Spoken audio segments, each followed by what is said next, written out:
আসসালামু আলাইকুম ওয়া রাহমাতুল্লাহ। এসআরটিএসবিডি চ্যানেলে আবার আসলাম একটি নতুন ভিডিও নিয়ে, নতুন বিষয় নিয়ে। তো নতুন বিষয়টা আপনারা অবশ্যই বুঝতে পারছেন যে কি বিষয়ে আলোচনা করব। যে পল্লী বিদ্যুৎ সমিতি অর্থাৎ পল্লী বিদ্যুৎ সমিতির মিটারের আবেদন কিভাবে করতে হয়। আবাসিক বিদ্যুৎ সংযোগ, আপনার বাড়িতে যে বিদ্যুৎ সংযোগ, ওই বিদ্যুৎ সংযোগের যে মিটারের আবেদন কিভাবে করবেন সে বিষয়ে আজকের ভিডিওতে আলোচনা করব। তো আলোচনার আগে অবশ্যই এসআরটিএসবিডি চ্যানেলটি সাবস্ক্রাইব করবেন, পাশে থাকবেন। এমন ধরনের আরও নতুন নতুন ভিডিও পেতে অবশ্যই চ্যানেলটি সাবস্ক্রাইব করবেন। তো চলুন দেখে আসা যাক কিভাবে আপনার বাড়ির যে বিদ্যুৎ সংযোগ আছে সেই বিদ্যুৎ সংযোগের মিটারের আবেদন করবেন, অনলাইনে আবেদন করবেন, সে বিষয়ে দেখে আসা যাক। তো এখানে আপনাকে যে বিদ্যুৎ সমিতিরা আবেদন করবেন, আপনি যে পল্লী বিদ্যুৎ সমিতির আওতায় আছেন সে সমিতির নামটা এখানে লিখে আপনাকে সার্চ করতে হবে। তো আমি এখানে সার্চ করলাম যে মাগুরা পল্লী বিদ্যুৎ সমিতি। এখানে মাগুরা পল্লী বিদ্যুৎ সমিতি এটাতে ক্লিক করতে হবে। ক্লিক করার পরে এরকম একটা ইন্টারফেস আপনাদের সামনে আসবে। তো এখান থেকে আপনাদের যেতে হবে যে এই যে দেখেন মাগুরা পল্লী বিদ্যুৎ সমিতির নোটিশ বোর্ড বা বিভিন্ন বিষয় এখানে দেওয়া আছে। এখান থেকে আপনাদের যেতে হবে নিচের দিকে যে নতুন বিদ্যুৎ সংযোগ, নতুন বিদ্যুৎ সংযোগ। এখান থেকে অনলাইন বিদ্যুৎ সংযোগ যে দেখা যাচ্ছে যে অনলাইন বিদ্যুৎ সংযোগ, এখানে আপনাদের ক্লিক করতে হবে। তো এখানে ক্লিক করার পরে আপনাদের এমন একটি ইন্টারফেস সামনে আসবে যে দেখতেই পাচ্ছেন যে হোম আবেদন, শিল্প সংযোগের আবেদন, জামানত ফি, বিভিন্ন অপশন এখানে দেওয়া আছে। আবেদন করার নিয়মবলী, এই জায়গায় আবেদন করার নিয়মবলী দেওয়া আছে। আপনারা চাইলে এখান থেকে নিয়মবলীগুলো দেখে নিতে পারেন। কিভাবে টাকা পেমেন্ট করবেন সে বিষয়ে এখানে দেওয়া আছে। তো এখান থেকে সে বিষয়টাও দেখে নিতে পারবেন। তো চলুন দেখে এসে যে কীভাবে আবেদন করবেন। এখানে দেখেন যে আবেদন একটা অপশন আছে। আবেদন অপশন থেকে আবেদন করুন, আবেদন করুন এখানে আপনাদের ক্লিক করতে হবে যে আবেদন করুন। আবেদন করুনে ক্লিক করার পরে যে আপনাদের যে মূল যে পেজটা, যে আবেদন করার আবেদন ফর্মের যে পেজ, সেই পেজটাই সামনে আসবে। তো এখান থেকে আপনাদের সমস্ত ডিটেলসগুলো, যেসব তথ্য এখানে দেওয়া আছে সবগুলো সঠিকভাবে পূরণ করতে হবে। অবশ্যই লাল চিহ্নিত ক্ষেত্রগুলো পূরণীয়। অবশ্যই লাল তারকা চিহ্ন, এই যে লাল তারকা চিহ্ন আছে, এই তারকা চিহ্ন যে সব ঘরে আছে এগুলো অবশ্যই পূরণ করতে হবে। তো এখানে আপনাদের সমিতির নাম দিতে হবে। তো যেহেতু আমি মাগুরা পল্লী বিদ্যুৎ সমিতির ওয়েবসাইটে কাজ করবো, সেহেতু আমি এই যে মাগুরা পল্লী বিদ্যুৎ সমিতি, আমি মাগুরা পল্লী বিদ্যুৎ সমিতি সিলেক্ট করলাম।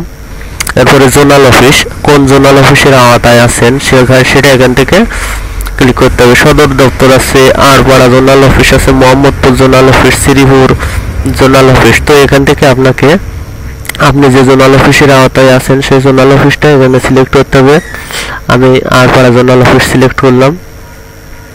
সংযোগের ট্রাফিক, যেহেতু আপনারা বাড়ির জন্য নেবেন, যে বাড়ির যে মিটার সেই মিটারের জন্য আবেদন করবেন, সেক্ষেত্রে এলটিএ আবাসিক, অর্থাৎ এলটিএ আবাসিক এটা হচ্ছে বাড়ির মিটার। তো এলটিএ আবাসিক সিলেক্ট করলাম।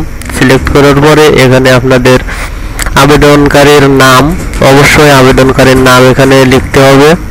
আবেদনকারীর পিতার নাম, আপনার যে জাতীয় পরিচয়পত্র আছে, এনআইডি কার্ডের তথ্য অনুযায়ী এখানে আপনাকে নির্ভুলভাবে পূরণ করতে হবে। আবেদনকারীর নাম, আবেদনকারীর পিতার নাম, আবেদনকারীর মাতার নাম, এগুলো দেখেন লাল চিহ্ন দেওয়া আছে, লাল তারকা চিহ্ন, এগুলো অবশ্যই দিতে হবে, পূরণ করতে হবে। এরপরে জন্ম তারিখ যেটা দেওয়া আছে আপনার এনআইডি কার্ডে, সেই জন্ম তারিখটা এখানে লিখতে হবে। জাতীয় পরিচয়পত্র নম্বর অর্থাৎ ভোটার আইডি নম্বর, এনআইডি নম্বর এখানে লিখতে হবে। তারপর দেখুন যে ডান সাইডে জাতীয়তা আপনাকে অবশ্যই বাংলাদেশি সিলেক্ট করতে হবে। এরপরে মোবাইল নাম্বার, আপনাকে একটা মোবাইল নাম্বার প্রদান করতে হবে, সচল মোবাইল নাম্বার যেটা আপনি সবসময় ব্যবহার করেন সেই মোবাইল নাম্বারটা এখানে ব্যবহার করতে হবে। তো এরপরে যে বিষয়গুলো সেটা দেখেন, স্থায়ী ঠিকানা অর্থাৎ যেহেতু আমার জেলা মাগুরা, উপজেলা শালিখা, থানা শালিখা, ইউনিয়ন আড়পাড়া। এরপরে ডাকঘর, যেটা ডাকঘর এখানে লিখতে হবে। তো আমি এখানে জেলা মাগুরা, উপজেলা শালিখা, থানা শালিখা, ইউনিয়ন আড়পাড়া সবকিছুই সিলেক্ট করেছি, যেহেতু আমার জোনাল অফিসও আড়পাড়া জোনাল অফিস। তো এরপরে গ্রাম, আমার যে গ্রাম সেই গ্রামটা এখানে সিলেক্ট করতে হবে। তো আমার গ্রামটা আমি এখানে আপনাদের বোঝানোর জন্য সিলেক্ট করছি যে দিঘি, গ্রামের নাম দিঘি। এরপরে মহল্লা, এটা দিলেও হবে না দিলেও হবে, কোনো সমস্যা না। অবশ্যই আপনাদের পোস্ট কোড যেটা সেটা এখানে লিখতে হবে। তো এরপরে যেটা আছে যে প্রস্তাবিত বিদ্যুৎ সংযোগের স্থলের ঠিকানা হিসাবে ব্যবহার করুন প্রস্তাবিত বিদ্যুৎ সংযোগের বিবরণ, অর্থাৎ আপনার এই যে ঠিকানা এখানেও সেই একই ঠিকানা আসবে। তো আমি এখানে টিক মার্ক দিয়ে দিলাম, টিক মার্ক দিয়ে দিলে উপরে যে ঠিকানা এটাও সেই একই ঠিকানা চলে আসলো। এরপরে আপনাকে যেটা করতে হবে সেটা দেখেন, এখানে যে মৌজা, যে কোন মৌজায় আপনি অবস্থান করছেন, যে জমির খতিয়ানে একটা মৌজা থাকবে, সেই জমির খতিয়ানে সেই মৌজাটা আপনাকে এখানে সিলেক্ট করতে হবে, দিতে হবে। জমির যে দাগ নাম্বার, আপনার বসত বাড়ির যে জমির পর্সাতে অবশ্যই দাগ নাম্বার থাকবে। তো এখান থেকে সেই দাগ নাম্বারটা দিতে হবে এবং খতিয়ান নাম্বার, এখানে আপনাকে খতিয়ান নাম্বার দিতে হবে, এখানে দাগ নাম্বার দিতে হবে এবং এটা মৌজা। এবং জমির মালিকানার ধরন, অর্থাৎ জমির মালিকানার ধরন এটা নিষ্পত্তিক মালিকানাধীন। তো আমি এখানে নিষ্পত্তিক মালিকানাধীন সিলেক্ট করলাম। জমির আইনগত মালিকের নাম, অর্থাৎ জমির পর্সায় যে নাম আছে, যে আবেদনকারীর নাম অথবা আবেদনকারীর পিতার নাম, অথবা আবেদনকারীর পিতার নাম, এনারাই অবশ্যই জমির আইনগত মালিক হবেন। তো এখানে সেই নামটা দিতে হবে যেটা পর্সায় থাকবে, লিখতে হবে। তো সঠিকভাবে লেখার পরে এখানে দেখেন যে সার্ভিস পুল হইতে দূরত্ব, অর্থাৎ আপনার নিকটবর্তী যে কারেন্টের খাম্বা আছে, কারেন্টের যে পিলার আছে, সেই পিলার থেকে আপনার যে সংযোগের দূরত্ব কতটুকু, তা আমি এই জায়গায় 120 ফুট দিলাম, 120 ফুট। এবং নিকটবর্তী সার্ভিস বই, অর্থাৎ আপনার বাড়ির আশেপাশে বা বাড়ির অন্য কারোর যদি বিদ্যুৎ সংযোগ থাকে, তো সেই বিদ্যুৎ সংযোগের একটা বিদ্যুৎ বিলের কপি, সেখান থেকে হিসাব নাম্বার, গ্রাহক হিসাব নাম্বার এবং বই নাম্বার সংগ্রহ করবেন। তো সেই গ্রাহক হিসাব নাম্বার এবং বই নাম্বারটা এখানে প্রদান করবেন। যেমন 835 বই এবং হিসাব নাম্বার এরকম দেওয়া থাকবে। তো হিসাব নাম্বার, গ্রাহকের হিসাব নাম্বার এখানে দেওয়া থাকবে। এই গ্রাহকের হিসাব নাম্বারটা এখানে প্রদান করতে হবে। এবং আবেদনের প্রকৃতিটা অবশ্যই স্থায়ী সংযোগ হবে, যেহেতু আবাসিক বিদ্যুৎ সংযোগ, সেহেতু স্থায়ী সংযোগ সিলেক্ট করতে হবে। তো স্থায়ী সংযোগ সিলেক্ট করার পরে একটু লোড নেওয়ার পরে আপনাকে এখানে সংযোগের আইটেম প্রদান করতে হবে, যে কি আপনি ব্যবহার করবেন, চালাবেন। তো আমি অন্য দিয়ে দিলাম, যেহেতু আবাসিক সংযোগে বিভিন্ন ধরনের আইটেম চালানো হয়। তো আইটেম সংখ্যা আনুমানিক 10 দিলাম। লোড 1 কিলোওয়াটের ভিতরে থাকতে হবে, যেহেতু আমি 1000 লোড আইটেম দিলাম। 1000 লোড আইটেম দিলে এখানে দেখেন মোট কিলোওয়াট 10 কিলোওয়াট আসতেছে। তো 1000 দেওয়া যাবে না, এখানে আপনাকে সর্বোচ্চ দিতে হলে 100 দিতে হবে। তো 100 দিলে আপনাকে এই জায়গায় মোট লোড 1 কিলোওয়াট আসবে।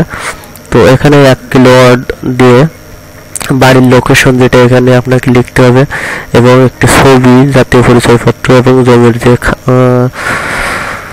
পর্চা আছে, দলিল, সেটার একটা স্ক্যানিং কপি এখানে আপলোড করতে হবে।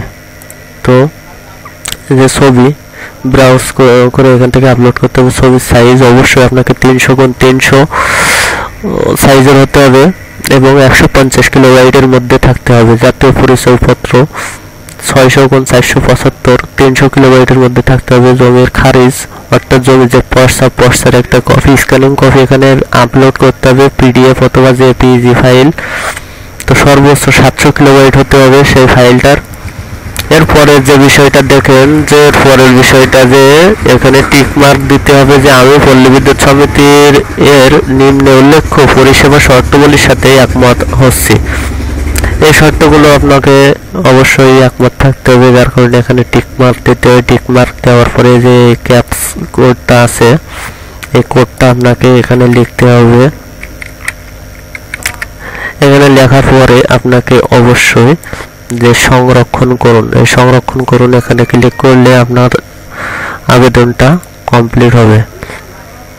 আবেদনটা কমপ্লিট হওয়ার পরে আপনাকে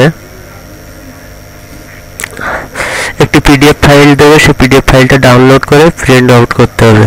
তো এই ছিল আবেদনের বিষয়। তো আশা করি সবাই বুঝতে পেরেছেন যে কিভাবে পল্লী বিদ্যুৎ মিটারের আবেদন করবেন। আবাসিক সংযোগের জন্য যে মিটারের আবেদন করবেন সেটা কিভাবে করবেন তা আশা করি সবাই বুঝতে পেরেছেন। এই ছিল আজকের ভিডিও। তো যদি কারো বুঝতে সমস্যা হয় ভিডিওটি সবাই রিপ্লে করে দেখবেন, তাহলে সম্পূর্ণ বিষয়টাও বুঝতে পারবেন।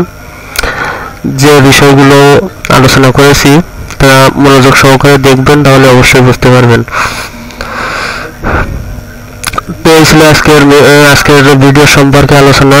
তো আশা করি আপনারা সবাই সাথে থাকবেন, চ্যানেলটি সাবস্ক্রাইব করবেন। ধন্যবাদ সকলকে। আসসালামু আলাইকুম।